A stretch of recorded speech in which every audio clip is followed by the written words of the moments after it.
Hi everyone, this is Alex Gambati and I am here with Repro Film, and today we are going to be talking with the amazing Gia Frank of the PAD Project. The month-long line of Ladies into Being. She is just starting off right now in college. She's taking time off from her busy preseason practice schedule with us. Hi Gia, how are you? Hi, Alex. I'm doing well. My name is Gia, to everybody just joining. I am a first-year student in college at Haverford College, and I'm also an alumni of Oakwood Secondary School in North Hollywood. And I'm so excited to be here to talk to you today. Yeah, so excited to have you. So I'm just going to give a brief bio, and then we'll hop into some questions about the PAD Project and all of the amazing work that you all do. So Gia Frank is a student, as she mentioned, and a young activist who cares deeply about eradicating period poverty and stigma. A multi-year ambassador of the PAD Project, Gia enjoys educating others on the importance of advocating for and empowering menstruators worldwide, which I think is a very wonderful and ambitious life mission. So my first question to you, Gia, is can you tell us about the PAD Project, how it came into being, and your work with the organization? Gladly. Yes. So the PAD Project is an organization that I am very proud to consider myself a member of. A bit about our history. In 2013, there were a group of students at Oakwood Secondary School, the high school that I previously attended and just graduated from, that learned about menstrual poverty, what it is, and that there was serious inequity in regards to menstrual products, hygiene, both domestically and globally. So those students sat down with one of their teachers, Melissa Burton, who also just so happens to be the co-founder of the PAD Project and my personal mentor and former teacher. And they said, well, what can we do about this issue? And what originally started as a short documentary film that those students and Melissa were making about menstrual inequity in a rural community in India eventually became an award-winning documentary that won an Oscar in 2019 for Best Documentary Short. And it garnered so much attention, we started a movement. I come into the picture around 2019 when I am a wee 14 years old and I start going to Oakwood Secondary School. I was really looking for places of community. I knew that I was passionate about feminism and gender inclusivity efforts. So Melissa found me and I found her and I started attending meetings, and I was in awe of the sheer determination and camaraderie and effort that so many young people, specifically young women and menstruators, were putting into eradicating period poverty and making a movement. So today, we like to consider the PAD Project an organization that strives to cultivate local and global partnerships to eradicate the stigma surrounding menstruation and empower menstruators worldwide. We are built on several different core values. It would be difficult to name all of them, but to name just a few: agency, collaboration, and inclusivity. At the PAD Project, we understand that not all menstruators are women and not all people who menstruate are women. So we strive to create an inclusive space where everyone is seen, heard, and advocated for. So that's a little bit about what we do and how I got involved. That is so cool. Oh, and I'm joined as well. Hi, Yes. Hi, Melissa. We miss you. Patty. Okay, you're mentioning global advocacy, so I wanted to kind of widen the reach and just mention that in countries such as Kenya, Canada, India, Colombia, Australia, Germany, and Rwanda, sales on menstrual products have been abolished or reduced, but pads and tampons are still taxed as a luxury item in much of the United States, which constitutes menstrual inequity, which is something that you were mentioning earlier. Can you tell us what inequity is and what initiatives we can support to help remove that taxation? Yes, I totally can. So when we talk about a word like menstrual inequity, it can seem really daunting. It's this very big term. Often we say that we know what menstrual inequity means, but we aren't really sure, because when we hear the word inequity, we often go immediately towards issues with access. You cannot buy pads or tampons. You don't have access to sanitary platforms, but that is true. The basics of menstrual inequity is definitely access, but it can also be affordability and education. And the educational piece is something that I specifically enjoy focusing on in my advocacy. So, for example, when people are struggling with menstrual inequity domestically in the United States, they might be struggling to pay for menstrual products during their period. They definitely have access to them in the sense that they can go to a store or a supermarket and they're there, but they may not be able to afford them, or they may not have proper education about how those products work for them, or if they're struggling with their period and they don't have access to proper medical care, that can also be a really, really daunting issue. And when we think about it statistically, 40% of women in the United States have struggled to afford menstrual products in their lifetime, which is an astounding number. I know that when I started this work, I thought that this was a global issue, not something that was affecting people specifically even in my local community. And it most likely is affecting people in everyone's community. So regarding the pink tax, which is something that comes up a lot in these kinds of discussions, there is a map that I like to reference a lot. It's the tax-free period app, which basically helps you see whether period products are taxed, like pads and tampons, as luxury items in your state. I could try and type it in the chat in a minute, but it's very, very helpful. But basically, the tampon tax or pink tax is very regressive because it disproportionately impacts people who are lower socioeconomic, and specifically women and menstruators of color. So when we're talking about menstrual inequity, those specifically are the communities that are very, very impacted, unfortunately. And what I like to tell people, specifically right now, if you're in California or New York, is to know your rights. We are in 2 states where you cannot tax menstrual products, and there are a lot of rules based off of like gender-based pricing, or that's what I meant to say. There are laws against gender-based pricing, meaning if you are taxing something specifically because it is marketed towards women, that is against the law. And there's specific resources. There's consumer protection at the California Department of Consumer Affairs. So you can reach out, and it's important to know what power you have. Also, I like to remind people that the efforts to eliminate the tampon tax and the pink tax are gaining momentum. You look at organizations like the PAD Project, who are advocating for menstrual equity and are making our voices heard, and we are proud of the work that we are doing. And I have a resource to the side of me too, but I know that South Carolina, one of the 22 states that still has a sales tax on menstrual products, is passing a bill. It's currently in the House towards eradicating that. So that is also one to look into.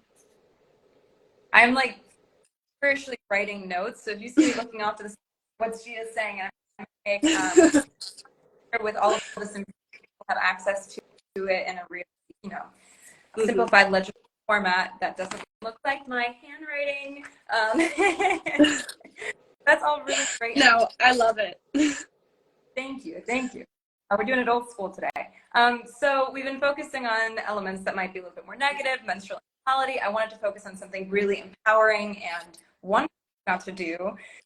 So in the past, you have participated in your school's Gender Justice Summit, and in March, you spoke with the United Nations Annual Commission on the Status of Women with Ati, who's the lead in the Long Line of Labor, home of the month, and her family tribe of Northern California.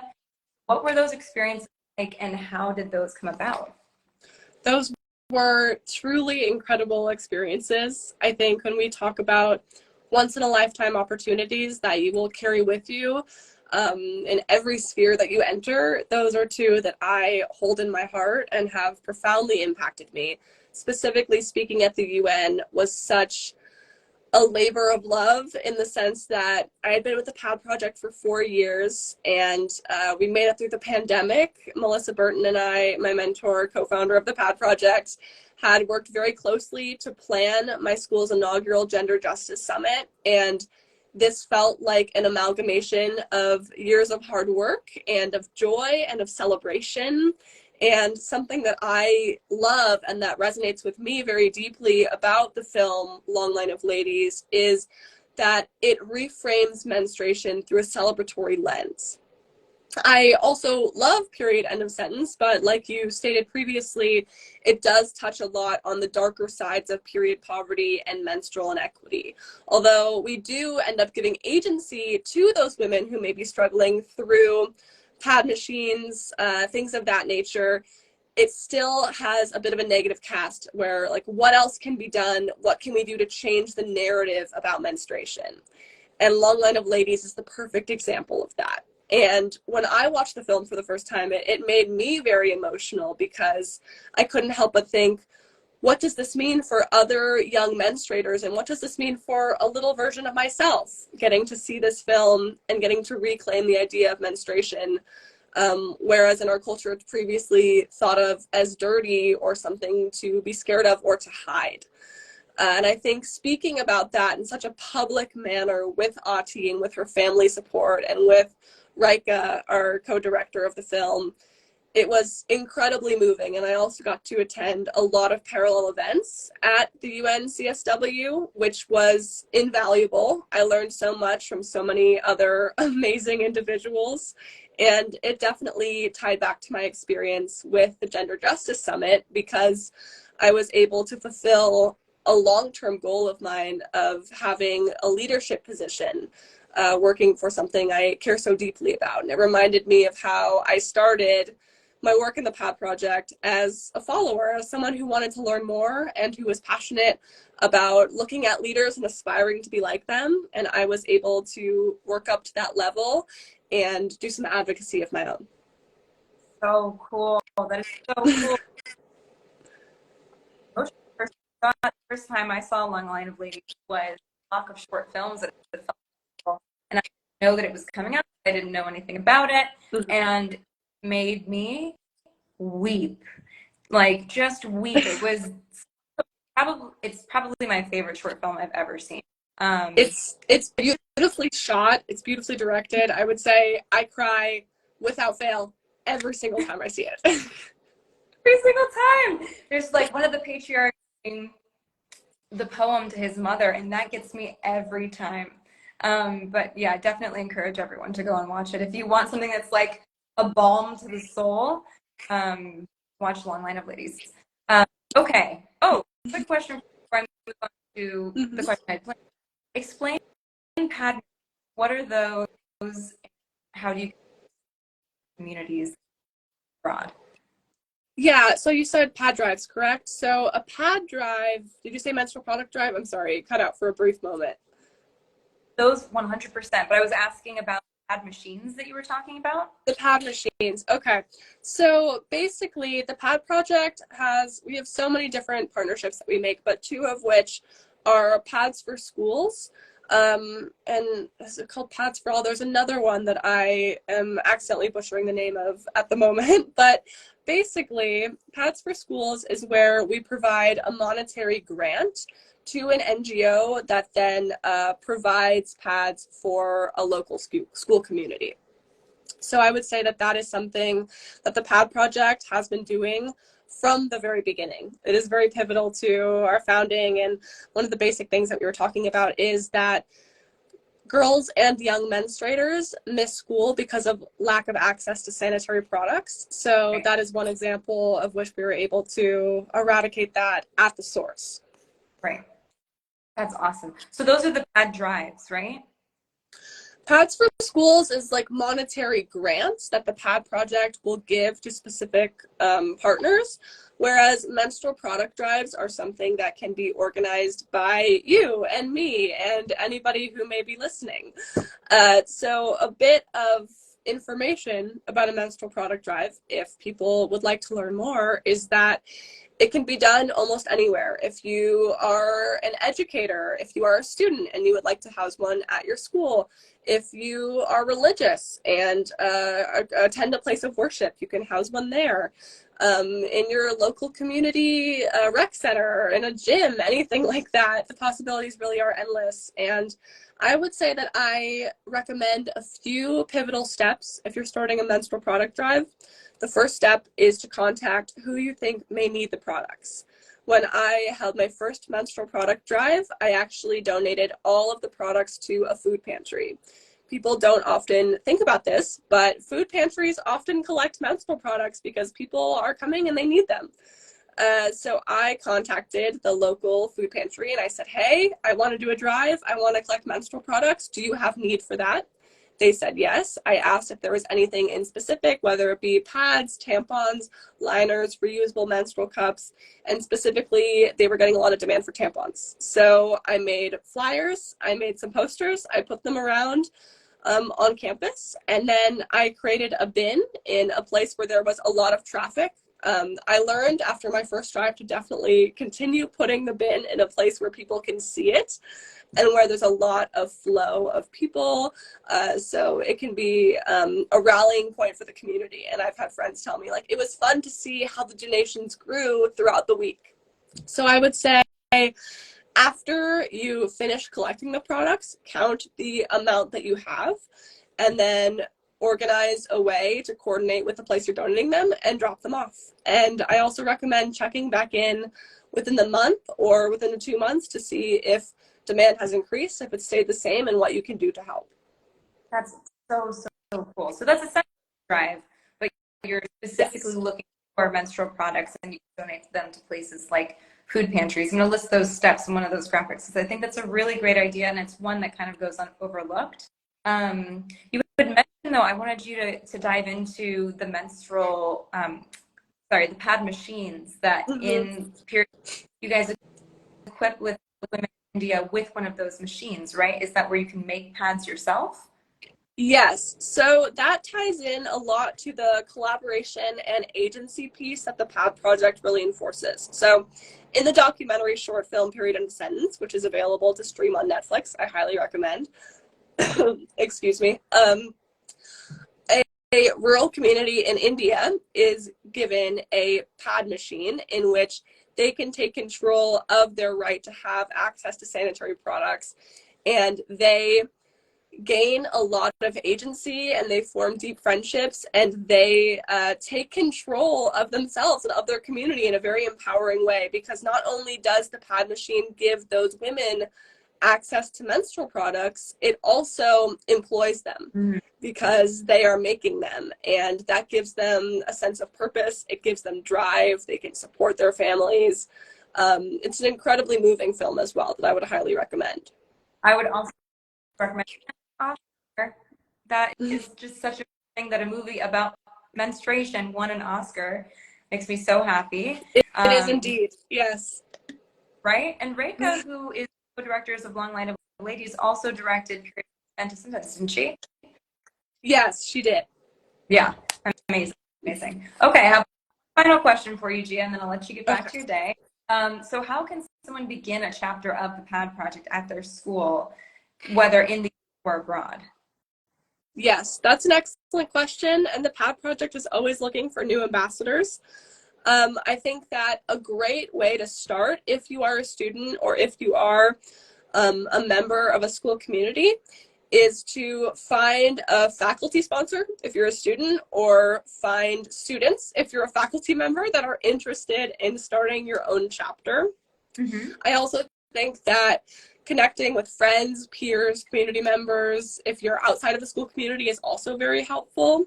The ambassadorship program is obviously tailored towards youth in the beginning when we have our school chapters, and those can be applied to over the summer. We send out our applications, and this is all available on our website as well. Applications are open both domestically and internationally. The only stipulation is that you will need access to Wi-Fi to participate in our Zoom meetings, and you must be 12 years or older. So that's a little bit of our guidelines, and once you are accepted into our ambassadorship program, we will sort you into cohorts of sorts, and those cohorts can extend beyond state lines or country lines, but we can meet over Zoom about once a month, and outside of that, your specific cohort or program can meet however many times they would like. Okay, great. And is that both in college and high school, or is it specifically in high school? Well, we have our ambassadorship program educational outreach situation, which is usually in high schools, a lot of high schools all across the United States and also in Mexico City, which is amazing. I was a part of an ambassadorship program at Oakwood School, and I have just graduated out, but there are ambassadorship opportunities outside of an educational environment. They just need to be applied for and delegated in a different way. Awesome. And that website is thepadproject.org or I com? believe it's thepadproject.org. I can confirm that right now. Wonderful. Thank you. And while Gia is looking And at questions before, feel free to add them. I'm sorry, did I interrupt? no, you did not at all. It's thepadproject.org. That's correct. And we also have an entire section of the website specifically dedicated to education and how to join the ambassadorship program. Awesome. Cool. Well, thank you so much for your expertise and your time today, Gia. We will let you get back to your started school, still preseason. I have not started school yet. I'm actually still in customs, so I got all my class information, and I'll be beginning shortly, which is very nerve-wracking but also exciting. So on Wednesday, I'll start classes. Oh, good luck. So exciting. All right, well, you have a great rest of your day, and thank you everyone for watching, and I will be sending out putting these slides up on our Instagram shortly. Thank you for joining. Thank you so much. Bye. Bye.